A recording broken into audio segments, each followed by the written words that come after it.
다음 주 토요일 벙커에서 진행됩니다. 당대표와 함께 최고위원도 뽑아요. 근데 이번에 제도가 좀 바뀌어가지고, 권역별로도 뽑고 부분별로도 뽑습니다. 부분별로는 뭐냐면 여성 또는 청년, 노동 이런 분야를 따로 뽑아요. 그 중에서 저희가 여성 후보 두 분을 모시려고 하는데, 과거에는 그 여성에게 그냥 뭐랄까요, 선물처럼 줬어요. 한 분을. 순위와 상관없이. 그쵸? 그쵸. 이번에는 아니에요. 이 자리가 굉장히 파워풀한 자리인 것이 253개 지역의 여성위원회를 총괄하는 자리입니다. 그러니까 전국 여성위원장이 되는 거예요. 막강한 자리죠. 이 자리에 두 분이 지금 도전장을 냈는데, 양향자 많이 들어보셨죠? 문재인 대표의 영입 인사로 대표적으로 거론되는 분 중에 한 분인데 낙선했습니다. 아시다시피. 제가 자료를 찾다 보니까 전남 화순군 이양면 쌍목리 출신이에요. 전체 주민이 200명밖에 안 된답니다. 거기서 최초로 고졸 출신으로 삼성 임원이 되신 분인데 오늘 이야기를 들어보려고 모셨습니다. 양향자 후보 모시겠습니다.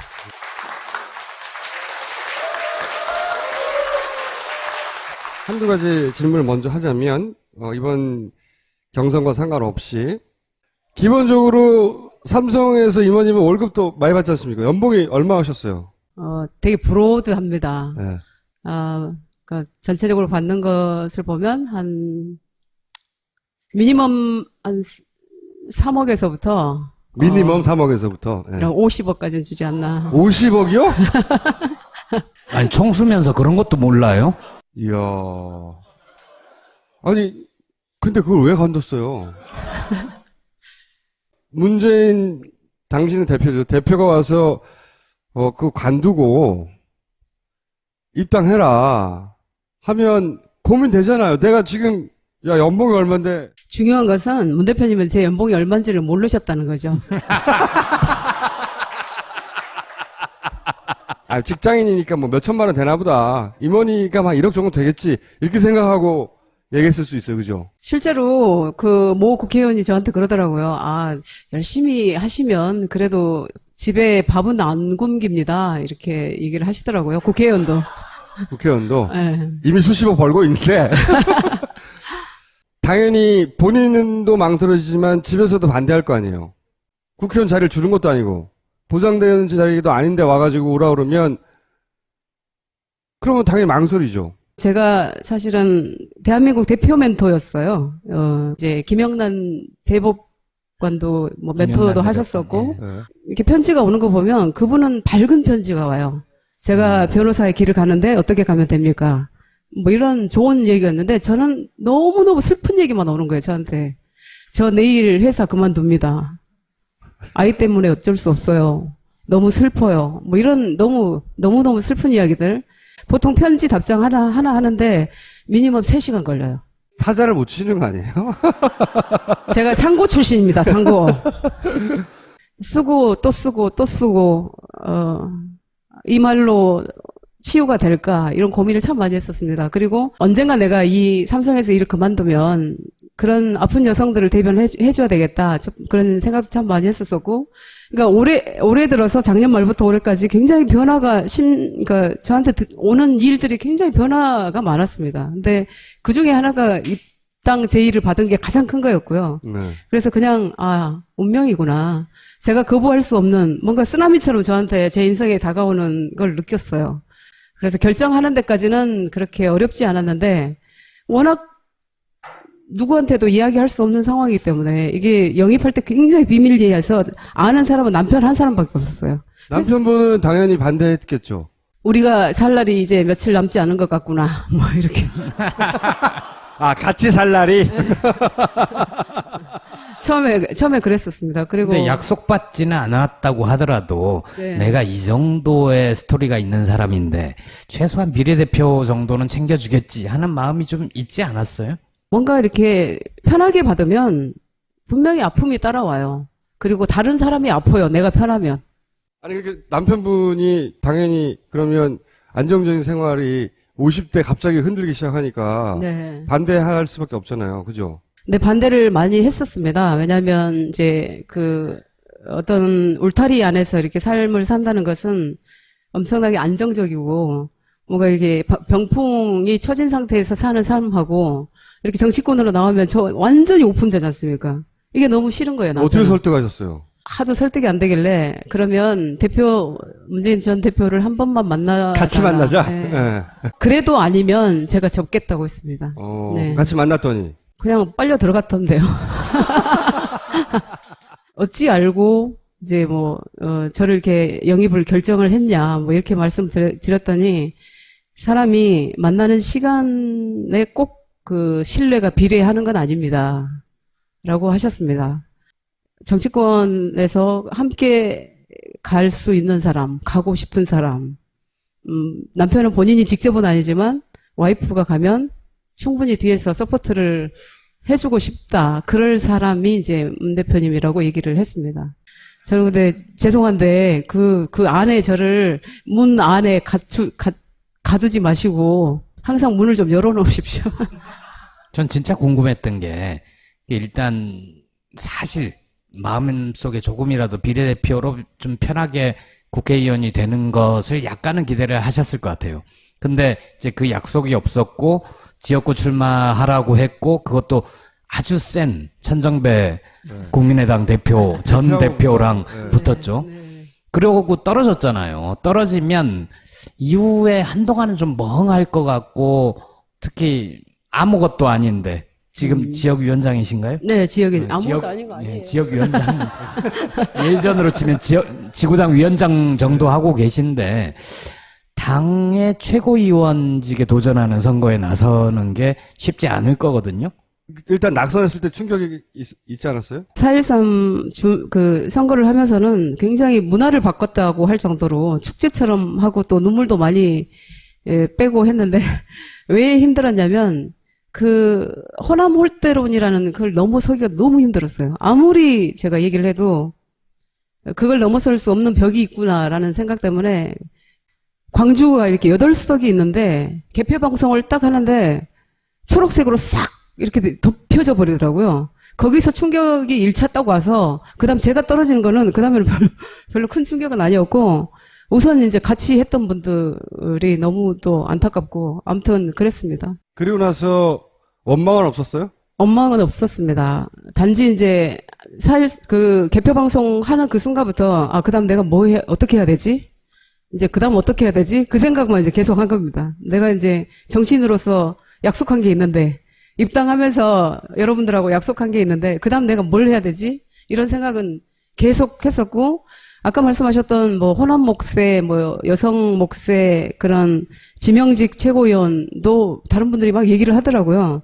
근데 저는 받지 않겠다고 했습니다. 그것은. 왜냐하면 아까 말씀드렸듯이 쉽게 받으면 다른 사람이 아프기도 하지만 정치인으로서 마이크가 약해요. 아무리 내가 무슨 얘기를 하려고 해도 그게 강하게 받아들여지지 않습니다. 정당의 여성 수석원 중에는 이제 최고의 자리에 경선으로 조정하시는 거잖아요. 네. 왜 여기 굳이 출마하셨어요? 저는 이제 아까 말씀드렸듯이 4.13 총선 딱 끝나고 그다음 무엇을 할 것인가를 생각을 해보니까 최고위원이라는 자리가 있었습니다. 그래서 사실은 이제 최고위원만 하면 어떤 집행력이 없기 때문에 뭔가 하기가 힘들어요. 발언만 하고.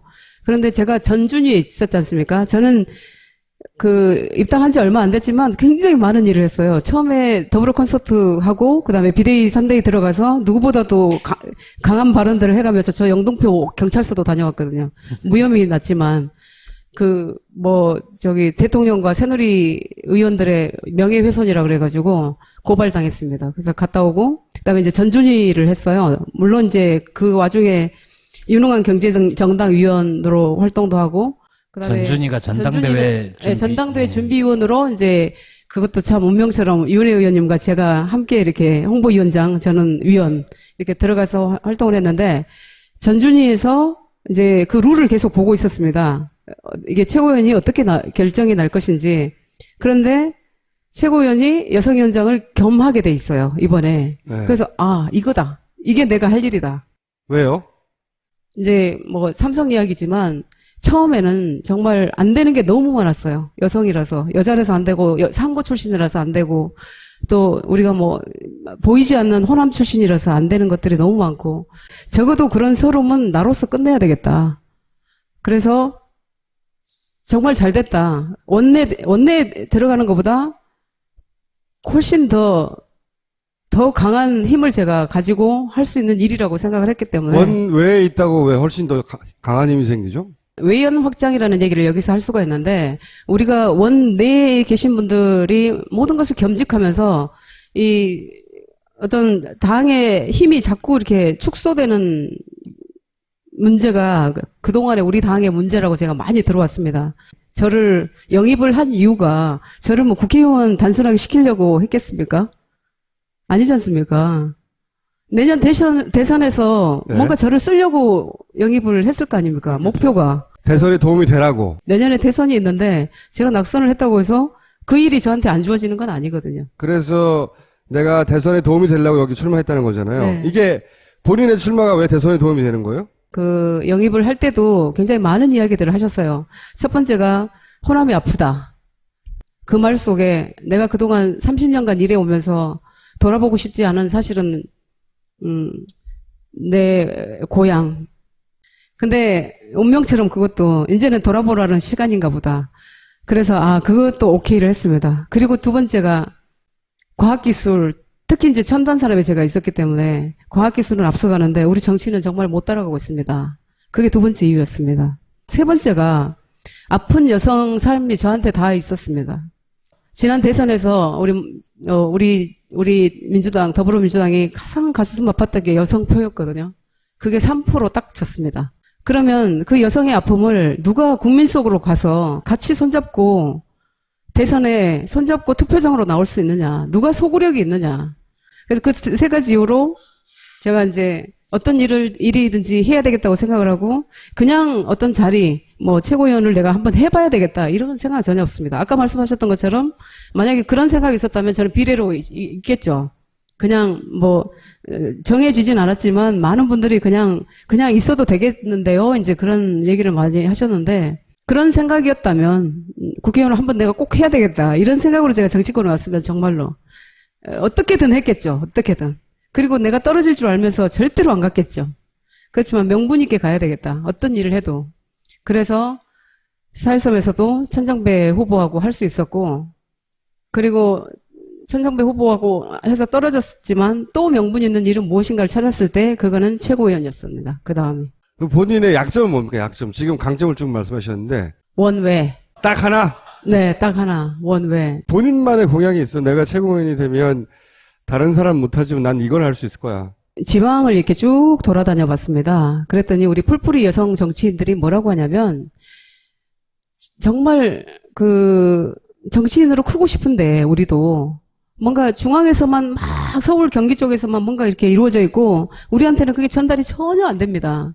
그리고 비례 공천할 때만 되면 할 사람이 없어요. 이렇게 이야기를 한답니다. 키우지 않았기 때문에 중앙당에서 예결위의 일을 할 필요도 없고 상임위를 제가 할 일도 없고 제가 지역구를 관리할 일도 없고 국회의원 그 원내에 계신 분보다는 훨씬 더 제가 강력한 24시간 가동력이 있습니다. 본인이 백수기 때문에 풀타임으로 뛸 수 있다. 그리고 저는 제가 뭘 하겠습니다 이것보다는 어떻게 해줬으면 좋겠다가 너무너무 많이 제가 듣고 있습니다. 그걸 잘 해드리는 것. 제가 심부름을 정말 잘 해드린 일이 제가 해야 될 일이라고 생각하고요. 전국의 여성 의원들이나 당원들의 네. 요청을 중앙당에 잘 반영되도록 하겠다. 네, 말하자면 그것이 결국은 우리가 대선에서 승리할 수 있는 길이라고 생각을 합니다. 그러면 경쟁자인 유은혜 의원의 약점은 시간이 부족하다밖에 없네요. 왜 싸움을 붙여요? 잘하는 것만 이제 얘기하면 되지. 이겁니다. 이제 20년의 당 생활에 경륜이 있으세요. 그래서 그렇지만 저는 그것은 당 안의 1%의 경험이고 저는 99%의 경험을 제가 했다고 생각을 합니다. 이 선거는 당내 선거긴 해요. 그래서 당원들한테 중요한 뭔가 공약을 내고 이런 건 굉장히 중요한 일입니다. 그런데 저는 그 공약들이 충분히 우리 대선으로 이어져야 된다고 생각을 하기 때문에 그러려면 국민의 99%의 삶을 제가 가지고 있는 우리 여성들의 삶을 오롯이 제 인생 속에 담겨져 있는 그 삶과 함께 공감을 하면서 정치에 관심도 갖고, 또 투표장으로 나와서 우리 더불어민주당이 내년에 꼭 대선에서 네, 집권을 할 수 있을 거라고 생각을 합니다. 제가 이렇게 되는 게 좋겠어요. 솔직히 여쭤볼게요. 그리고 저는 한 가지, 누가 떨어지면 더 가슴 아파요.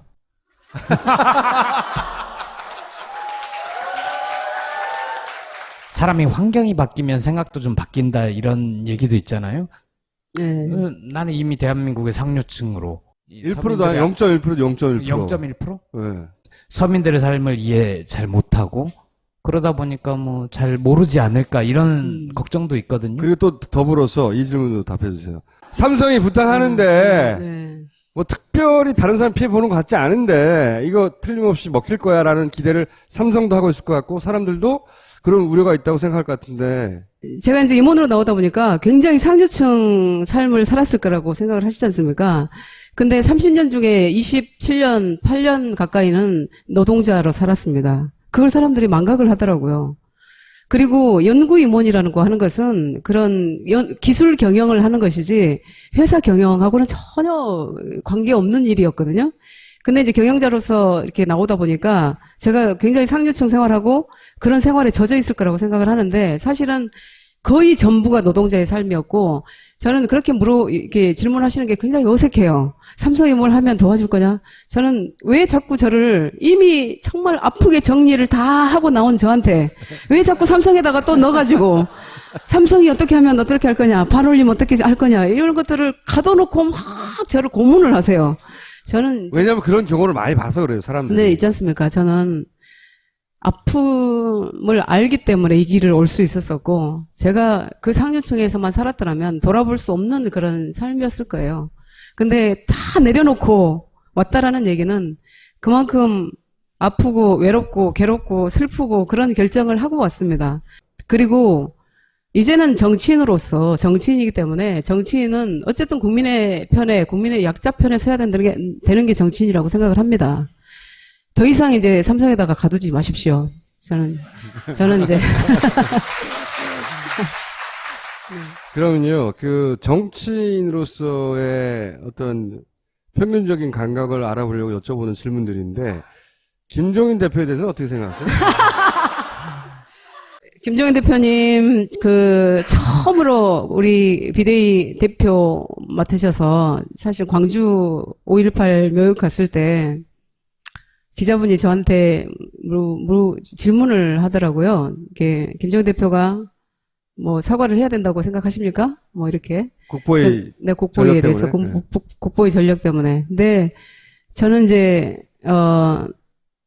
광주 시민이 사과해야 된다고 하면 그건 광주 시민의 뜻에 따라줘야 된다고 생각을 합니다. 아픔이 있는 사람들한테 사과를 해야 되는 거죠. 그리고 김종인 대표님 어떻게 생각하냐고 그 질문에는 사실은 중요한 일을 하고 계시고 대선까지 역할을 해주셔야 된다고 생각을 합니다. 그동안은 잘했나요? 어찌됐든, 그분이 계셨을 때 4.13 총선이, 그래도 야당이, 우리 더불어민주당이 한 석이라도 더 많이 가져왔기 때문에 그 공에 100%는 아니지만 큰 일을 하셨다고 생각을 하고요. 물론, 아닌 부분도 이렇게 납득하지 못한 부분도 참 많이 있었습니다만. 특히 납득할 수 있는 부분이 뭐가 있나요? 네, 광주 공천에 대한 이야기를 참 많이 했습니다. 8개 석을, 우리 이제 김종인 대표께서 8개 석을 석권하겠다. 이렇게 표명을 하셨어요. 그러면 제가 이제 늘 질문을 했습니다. 8개가 각자가 아니에요. 광주는 절대로 따로 안 움직입니다. 8개가 항상 같이 움직여요. 4대 4도로 이렇게 나눠지거나 우리 광주 시민은 절대 그렇지 않아요. 그래서 제가 여러 번 물어봤습니다. 8석을 다 어떻게 짜실 거냐. 날짜는 점점 가고 4.13은 다가오고 제가 광주를 안 가면 우리 당이 호남을 포기했다라는 메시지를 주는 겁니다. 그래서 제가 먼저 가야 되는 분위기가 됐어요. 그리고 가야 되겠다. 그리고 나서 후발대가 오겠지라고 생각을 했습니다. 우리 당의 명예를 위해서라도 당 대표께서 총력의 힘을 주셔야 된다고 봐요. 주셔야 됐었다고 봐요. 광주에. 근데 저는 많이 외로웠습니다. 그러면 예를 들어서 최근에 사드에 대해서 김종인 대표가 이렇게 저렇게 발언하는 것에 대해서 어떻게 생각하세요? 저는 분명한 태도가 있어야 된다고 보고요. 그렇게 전략적 모호성은 안 된다? 전략적 모호성이 우리 국민을 더 혼란스럽게 하고 김영란법도 마찬가지입니다. 모호성을 가지고 있지 않습니까? 10만 원을 올릴 건지 내릴 건지 얼마로 할 건지 말 건지 이런 거 가지고 계속적으로 이렇게 뭔가 뭐 하고 있는 그런 모호성들이 굉장히 정치권에서 그런 것들이 국민을 혼란스럽게 하고 거기에 대처를 못하게 하고 자꾸 늦게 만들고. 근데 이제 사드도 마찬가지로 분명히 잘못됐죠.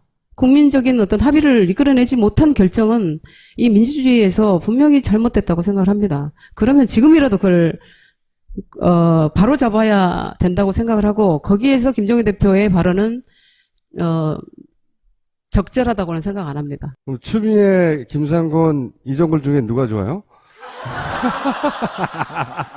언젠가는 제가 얼마 안 남았습니다. 연대를 해야 될 것 같아요. 사실은 저 혼자 최고위원 선거를 한다는 것은 굉장히 어려운 일입니다. 아, 그러면 네.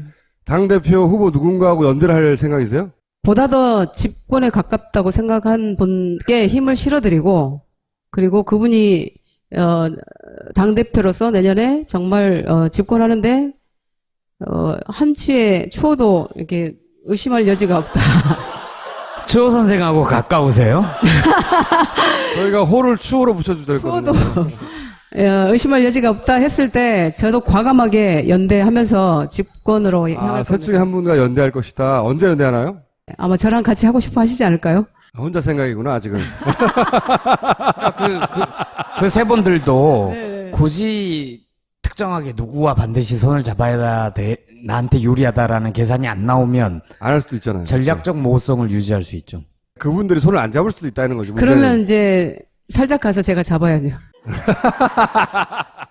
반기문의 경쟁력을 어떻게 평가하세요? 아주 짧게 답하시면 됩니다.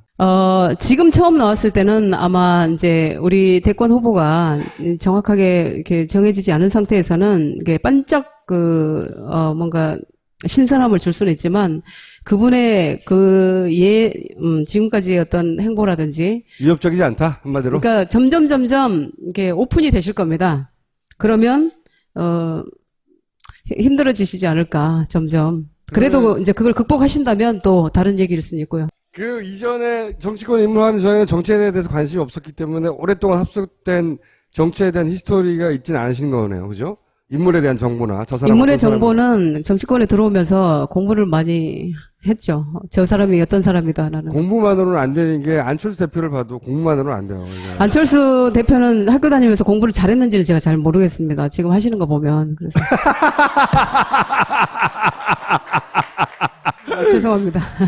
그러면 이 3당으로 대선이 3자 구도로 치러질 가능성에 대해서는 어떻게 생각하세요? 있다 없다? 3당으로 치러질 가능성이 있고요. 있다고 생각하신다? 네, 왜냐면 절대로 안철수 대표가 포기하지 않을 거거든요. 제가 포기하지 생각에는. 않을 것이다. 네. 그러면 3당으로 치러줄 수밖에 없는데, 제가 이제 호남의 정서를 가장 잘 안다고 생각을 합니다. 근데 그걸 용서하지 않을 겁니다. 용서하지 않을 거라고 하시는데 총선에서는 3당을 만들어 줬잖아요. 더불어민주당을 호남에서는 60년간 여당이었어요.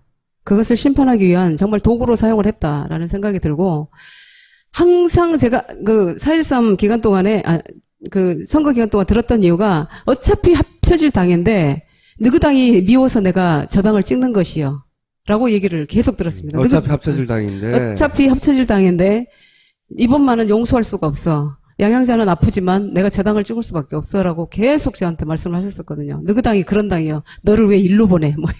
지금 많이 바뀌셨어요? 많이 바뀌었습니다. 일단은 우리가 무슨 짓을 한 거요? 라는 이야기를 참 많이 듣고요. 무슨이 아니라 뭔. 우리 뭔 짓을 우리가 뭔. 한 거요? 뭐 이렇게 하시는데 사실은 이제 대선에 굉장히 관심을 갖고 계십니다. 그래서 과연 더불어민주당이 국민의당이 없이도 정권을 잡을 수 있었으면 좋겠다가 첫 번째고, 근데 이제 우리 호남 정서로 그냥 얘기하겠습니다. 저것들이 뭔 짓을 할지 몰라. 저것들이 뭔 짓을 할지 몰라. 저것들이 빨리 이쪽으로 붙어서 정권 교체를 해야지. 저 하는 짓 보니까 또 새누리하고 이상한 짓 할지도 모른다. 이런 얘기를 많이 하시더라고요. 이 후보들이, 당대표 후보들이나 최고위원 후보들이 왜 저희가 부르면 즉각 오냐면, 이번에는 권리당원의 투표가 있거든요. 그렇기 때문에 권리당원들의 투표는 직접 만나서 설득할 수가 없어요. 온라인에 존재해가지고. 제가 다 나오는 거예요, 이제. 네. 권리당원들이 방송을 보기 때문에 이 권리당원들을 향해서 50%죠, 권리당원이. 권리당원 50% ARS고요. 대의원 50%가 현장 투표입니다.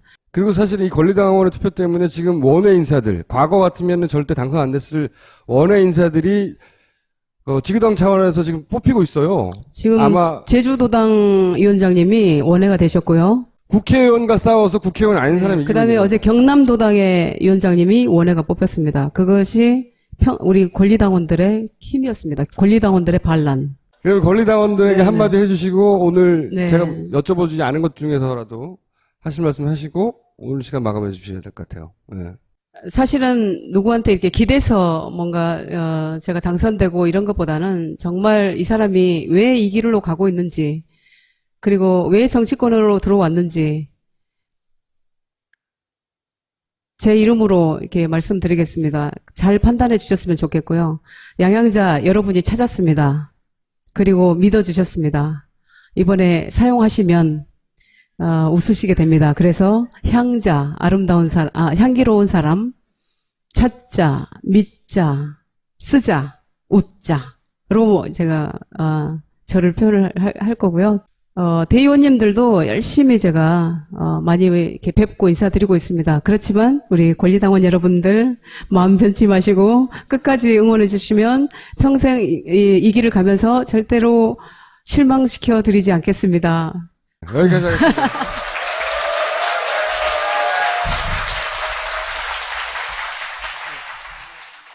당신에게 파인프라는 어떤 치약인가요? 단순히 비싼 치약인가요? 구강 관리의 혁신, 잇몸 질환과 구취에서 자유로운 프리미엄 기능성 치약 파인프라로 당신의 치아와 잇몸에 하루 3번 건강을 선물하세요. 딴지마켓에 오시면 파인프라 치약과 파나세아 샴푸, 비누까지 만나실 수 있습니다. 짠다고 다 즙이 아닙니다. 건강한 즙, 맛있는 즙. 핵꿀즙, 즙파라, 즙통령, 맛의 오르가지. 건강과 다이어트를 동시에 잡는 코코스 클렌즈 주스. 딴지마켓에서 만나보세요. 참 싸지. 아직도 모르겠어. 괜찮을까? 뭐가 고민이야. 그냥 자보면 되지. 어머, 미쳤어? 미치지 않았습니다.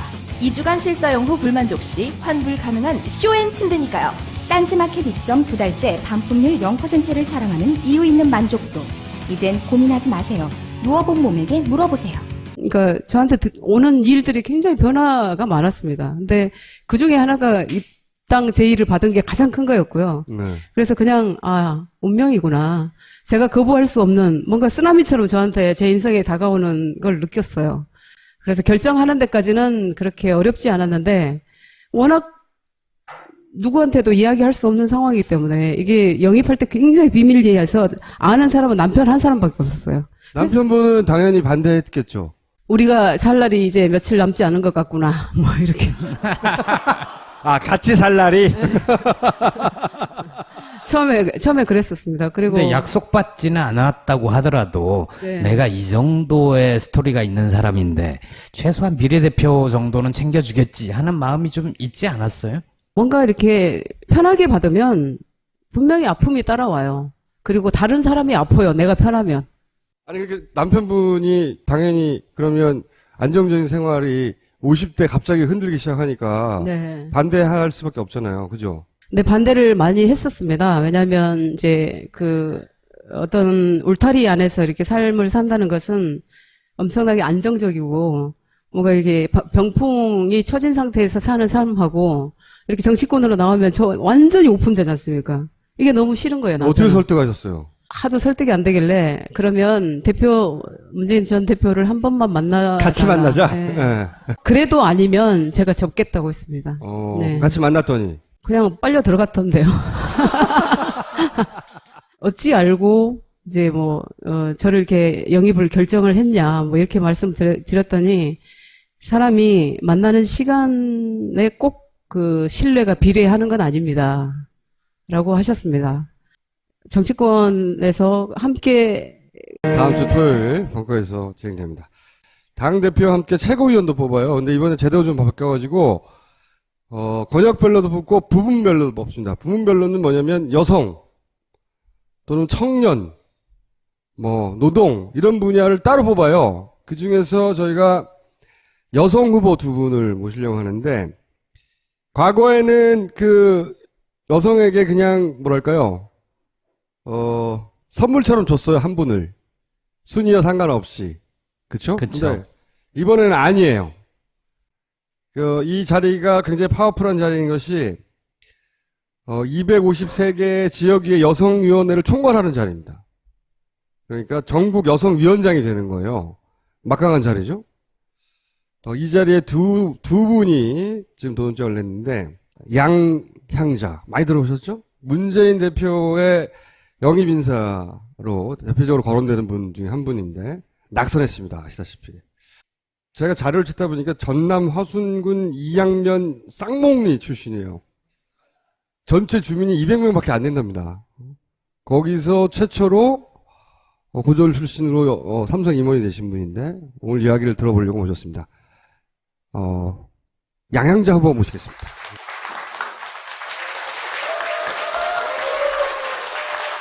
한두 가지 질문을 먼저 하자면 이번 경선과 상관없이 기본적으로 삼성에서 임원이면 월급도 많이 받지 않습니까? 연봉이 얼마 하셨어요? 되게 브로드합니다. 네. 그러니까 전체적으로 받는 것을 보면 미니멈 한 3억에서부터 미니멈 3억에서부터. 네. 50억까지는 주지 않나. 50억이요? 아니, 총수면서 그런 것도 몰라요? 이야. 아니, 근데 그걸 왜 관뒀어요? 문재인, 당신은 대표죠. 대표가 와서, 그거 관두고, 입당해라. 하면 고민되잖아요. 내가 지금, 야, 연봉이 얼만데. 중요한 것은 문 대표님은 제 연봉이 얼마인지를 모르셨다는 거죠. 직장인이니까 뭐 몇천만 원 되나 보다. 임원이니까 막 1억 정도 되겠지. 이렇게 생각하고 얘기했을 수 있어요. 그죠? 실제로 그 모 국회의원이 저한테 그러더라고요. 열심히 하시면 그래도 집에 밥은 안 굶깁니다. 이렇게 얘기를 하시더라고요. 국회의원도. 국회의원도. 네. 이미 수십억 벌고 있는데. 당연히 본인도 망설여지지만 집에서도 반대할 거 아니에요. 국회의원 자리를 주는 것도 아니고. 보장되는 자리도 아닌데 와가지고 오라 그러면 그러면 당연히 망설이죠. 제가 사실은 대한민국 대표 멘토였어요. 이제 김영란 대법관도 뭐 멘토도 하셨었고 네. 이렇게 편지가 오는 거 보면 그분은 밝은 편지가 와요. 제가 변호사의 길을 가는데 어떻게 가면 됩니까? 뭐 이런 좋은 얘기였는데 저는 너무너무 슬픈 얘기만 오는 거예요. 저한테. 저 내일 회사 그만둡니다. 아이 때문에 어쩔 수 없어요. 너무 슬퍼요. 뭐 이런 너무너무 슬픈 이야기들. 보통 편지 답장 하나 하는데 미니멈 3시간 걸려요. 타자를 못 치는 거 아니에요? 제가 상고 출신입니다. 상고. 쓰고 또 쓰고 또 쓰고 이 말로 치유가 될까 이런 고민을 참 많이 했었습니다. 그리고 언젠가 내가 이 삼성에서 일을 그만두면 그런 아픈 여성들을 대변해줘야 되겠다. 그런 생각도 참 많이 했었었고, 그러니까 올해 들어서 작년 말부터 올해까지 굉장히 변화가 갈 수 있는 사람, 가고 싶은 사람. 남편은 본인이 직접은 아니지만 와이프가 가면 충분히 뒤에서 서포트를 해주고 싶다. 그럴 사람이 이제 문 대표님이라고 얘기를 했습니다. 저는 근데 죄송한데 그 안에 저를 문 안에 가두지 마시고 항상 문을 좀 열어놓으십시오. 전 진짜 궁금했던 게 일단 사실 마음속에 조금이라도 비례대표로 좀 편하게 국회의원이 되는 것을 약간은 기대를 하셨을 것 같아요. 근데 이제 그 약속이 없었고 지역구 출마하라고 했고 그것도 아주 센 천정배 국민의당 대표 전 대표랑 붙었죠. 그러고 떨어졌잖아요. 떨어지면 이후에 한동안은 좀 멍할 것 같고 특히 아무것도 아닌데 지금 지역위원장이신가요? 네, 아무것도 아닌 거 아니에요. 지역위원장 예전으로 치면 지구당 위원장 정도 하고 계신데 당의 최고위원직에 도전하는 선거에 나서는 게 쉽지 않을 거거든요. 일단 낙선했을 때 충격이 있지 않았어요? 4.13 그 선거를 하면서는 굉장히 문화를 바꿨다고 할 정도로 축제처럼 하고 또 눈물도 많이 빼고 했는데 왜 힘들었냐면 그 호남 홀대론이라는 그걸 넘어서기가 너무 힘들었어요. 아무리 제가 얘기를 해도 그걸 넘어설 수 없는 벽이 있구나라는 생각 때문에 광주가 이렇게 8석이 있는데 개표 방송을 딱 하는데 초록색으로 싹 이렇게 덮여져 버리더라고요. 거기서 충격이 1차 딱 와서 그다음 제가 떨어지는 거는 그다음에는 별로 큰 충격은 아니었고 우선 이제 같이 했던 분들이 너무 또 안타깝고 아무튼 그랬습니다. 그리고 나서 원망은 없었어요? 원망은 없었습니다. 단지 이제 그 개표 방송 하는 그 순간부터 그다음 내가 어떻게 해야 되지? 이제 그다음 어떻게 해야 되지? 그 생각만 이제 계속 한 겁니다. 내가 이제 정치인으로서 약속한 게 있는데 입당하면서 여러분들하고 약속한 게 있는데 그다음 내가 뭘 해야 되지? 이런 생각은 계속 했었고 아까 말씀하셨던 뭐 호남 목세, 뭐 여성 목세 그런 지명직 최고위원도 다른 분들이 막 얘기를 하더라고요. 근데 저는 받지 않겠다고 했습니다. 그것은 왜냐하면 아까 말씀드렸듯이 쉽게 받으면 다른 사람이 아프기도 하지만 정치인으로서 마이크가 약해요. 아무리 내가 무슨 얘기를 하려고 해도 그게 강하게 받아들여지지 않습니다. 정당의 여성 소속원 중에는 이제 최고의 자리에 경선으로 조정하시는 거잖아요. 네, 네. 왜 여기 굳이 출마하셨어요? 저는 이제 아까 말씀드렸듯이 4.13 총선 딱 끝나고 그다음 무엇을 할 것인가를 생각을 해보니까 최고위원이라는 자리가 있었습니다. 그래서 사실은 이제 최고위원만 하면 어떤 집행력이 없기 때문에 뭔가 하기가 힘들어요. 발언만 하고. 그런데 제가 전준위에 있었지 않습니까? 저는 입당한 지 얼마 안 됐지만 굉장히 많은 일을 했어요. 처음에 더불어 콘서트하고, 그 다음에 비대위 3대에 들어가서 누구보다도 강한 발언들을 해가면서 저 영등포 경찰서도 다녀왔거든요. 무혐의 났지만. 대통령과 새누리 의원들의 명예훼손이라고 그래가지고 고발당했습니다. 그래서 갔다 오고, 그 다음에 이제 전준위를 했어요. 물론 이제 그 와중에 유능한 경제정당위원으로 활동도 하고, 그다음에 전준희가 전당대회 준비. 전당대회 준비위원으로 이제 그것도 참 운명처럼 윤혜 의원님과 제가 함께 이렇게 홍보위원장, 저는 위원 이렇게 들어가서 활동을 했는데 전준위에서 이제 그 룰을 계속 보고 있었습니다. 이게 최고위원이 어떻게